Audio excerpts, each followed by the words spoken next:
Hello বন্ধুরা, good morning. কেমন আছো তোমরা সবাই? আশা করছি তোমরা সবাই ভীষণ ভালো আছো আর সুস্থ আছো।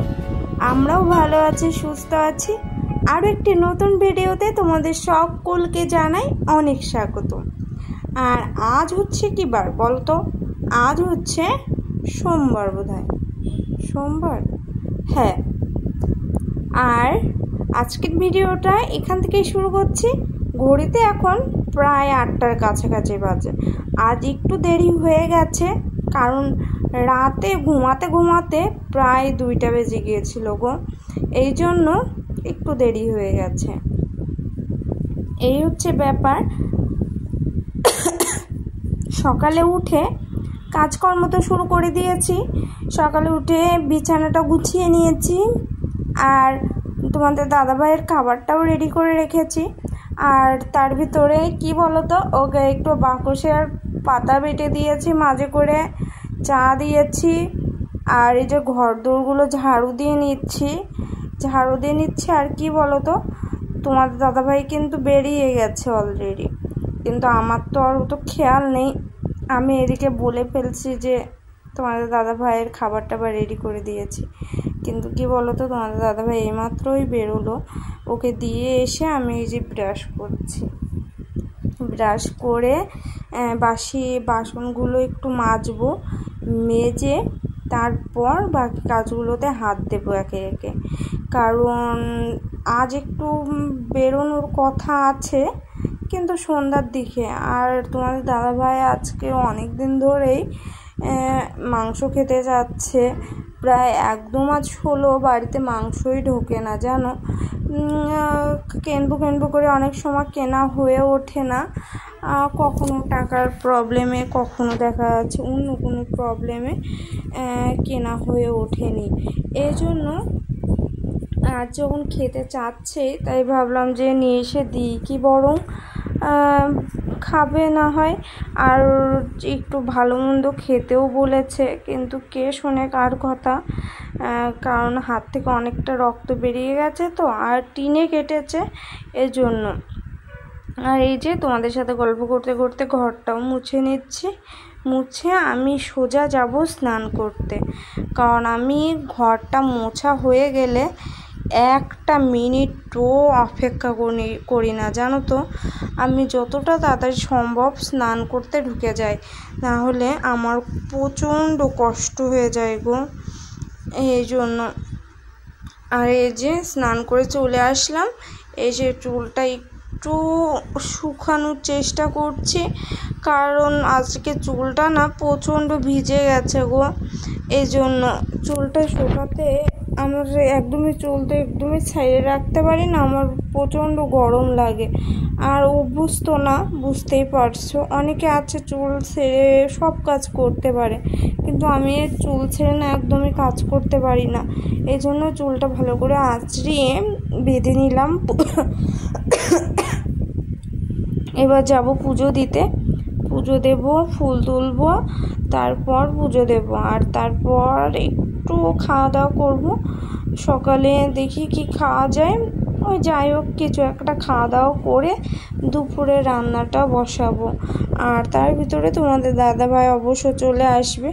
একটা কথা কি বলো তো বন্ধুরা, প্রচণ্ড গরম, কাজে তো কোনো এনার্জি পাচ্ছি না, কিন্তু তাও যতটা পাচ্ছি এনার্জি দিয়ে কাজ করার চেষ্টা করছি টাইম টু টাইম। নিজের সংসারের কাজ যতই একঘেয়েমি লাগুক কিংবা কষ্ট লাগুক, করতে তো হবেই, সে 2 মিনিট পরে হলো কি 10 মিনিট পরে হলো, এই হচ্ছে আসল কথা। আর কি বলো তো, জীবনে তোমার চাওয়া পাওয়া যতটা কম থাকবে, তোমার সংসারে সুখ শান্তিও ততটা বেশি থাকবে। তুমি যত তোমার চাহিদাগুলো একটু কমিয়ে রাখবে, সামর্থ্য অনুযায়ী যদি তোমার চাহিদাগুলো থাকে, তাহলে দেখবে কোনো পরিস্থিতিতেই তোমার অতটা কষ্ট হবে না। তুমি সহজেই মানিয়ে নিতে পারবে, খুব কম খরচে তোমার সামর্থ্য অনুযায়ী। কারণ অনেক সময় কি বলো তো, শখ থাকে কিন্তু সামর্থ্য থাকে না। আর অনেক সময় এমন হয় যখন সামর্থ্য থাকে তখন শখের বয়সটা থাকে না। এই হচ্ছে ব্যাপার। যখন তুমি ধরো বুড়ি হয়ে যাবে তখন তোমার হয়তো সামর্থ্য থাকবে, তোমার টাকা থাকবে, কিন্তু তখন আর তোমার ইচ্ছাটা থাকবে না। তোমার সেই ইচ্ছাটা জন্য আগে তোমার অল্প বয়সে মাঝ বয়সে যেমন তুমি চঞ্চল ছিলে, যেমন তোমার ইচ্ছাটা ছিল, সেই ইচ্ছাটা তোমার বৃদ্ধ বয়সে তোমার সামর্থ্য থাকলেও তোমার সেই ইচ্ছাটা, মনের বলটা তুমি আর পাবে না। এজন্য সামর্থ্য অনুযায়ী যখন যেটা সম্ভব হবে করে নেওয়ার চেষ্টা করবে সব ক্ষেত্রে, তাহলে দেখবে জীবনটা অন্যরকম হবে। কোনো ক্ষেত্রেই তুমি পিছিয়ে থাকবে না। এই হচ্ছে কথা। তোমার সামর্থ্য যতটুকু তুমি ততটুকু দিয়েই তোমার স্বপ্নগুলো পূরণ করার চেষ্টা করো, দেখবে অনেকটা ভালো লাগবে। আর এর জন্য পরে তোমাকে কখনো আফসোস করতে হবে না। এই যে চলো, পোলাওয়ের চালটা তোমাদের দাদাভাই শুধু খাবে পোলাওটা, এজন্য ওটা ধুয়ে ভিজিয়ে রেখে আসলাম এসে। আর এই যে এমনি ভাতটা বসালাম দুপুরে শুধু আমার জন্য, আর রাতে তোমার দাদাভাই আর আমার জন্য। একদমই অল্প করে নিয়েছি যাতে থেকে না যায়। আর এই যে মাংসের জন্য আলু আর 5 পিস মতো রসুন একটু ভেজে তুলে নিলাম। তুলে নিয়ে কি করব বলো তো, মাংসটা বসিয়ে দেব। কারণ ঘড়িতে এখন কটা বাজে জানো? ঘড়িতে এখন প্রায় 3:30 4টের কাছাকাছি বাজে। তোমাদের দাদাভাই মাংস নিয়ে এসেছে প্রায় 2টা 2:30-এর দিকে। তার মধ্যে আমি একটু শুয়েছিলাম, শরীরটা একদমই ভালো লাগছিল না, এই জন্য আরও লেট হয়ে গেছে। মশলা রেডি করেছি, শিলে বেটেছি, সব কাটাকুটো করে মুরগিটা কেটে সব রেডি করতেই আমার প্রায় 3টা 3:30 মতো বেজে গেছে গো। আর তোমাদের দাদাভাই প্রায় 1টা 1:30টার দিকে মনে হয় মুরগিটা এনে দিয়েছিল, 2টোর দিকে নয়, অনেকটা আগেই এনে দিয়েছিল। কিন্তু তাও ওই যে মাঝে করে একটু শুয়েছিলাম, আর শুলে তো আর উঠতে ইচ্ছা করেই না, জানোই তো।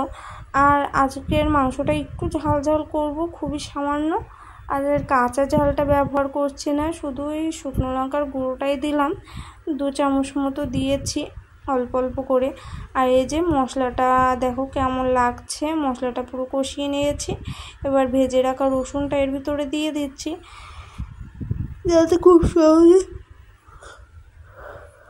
নরম হয়ে যায় রসুনটা, এজন্য। আর এই যে মাংসটাও দিয়ে দিলাম, দিয়ে এবার ভালো করে মাংসটা কষিয়ে নেব।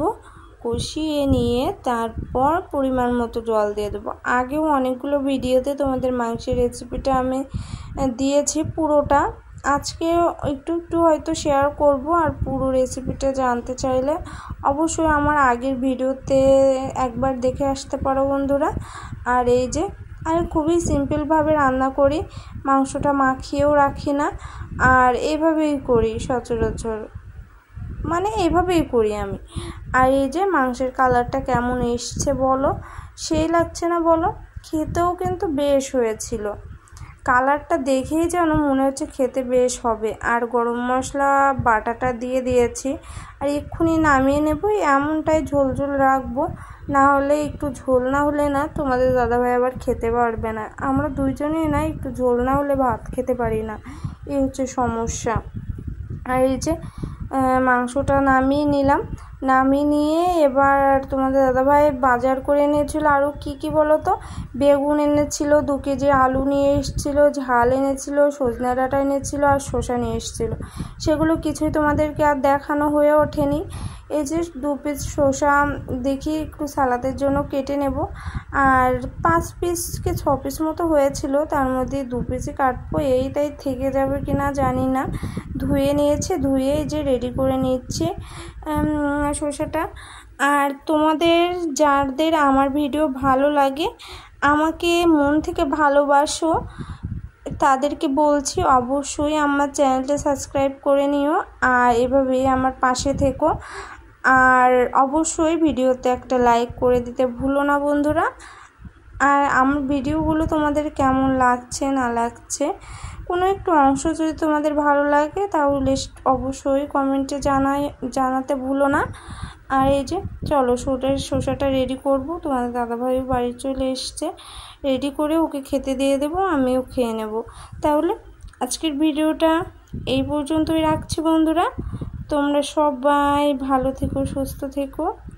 দেখা হচ্ছে আরও একটু নতুন ভিডিওতে। টাটা বন্ধুরা।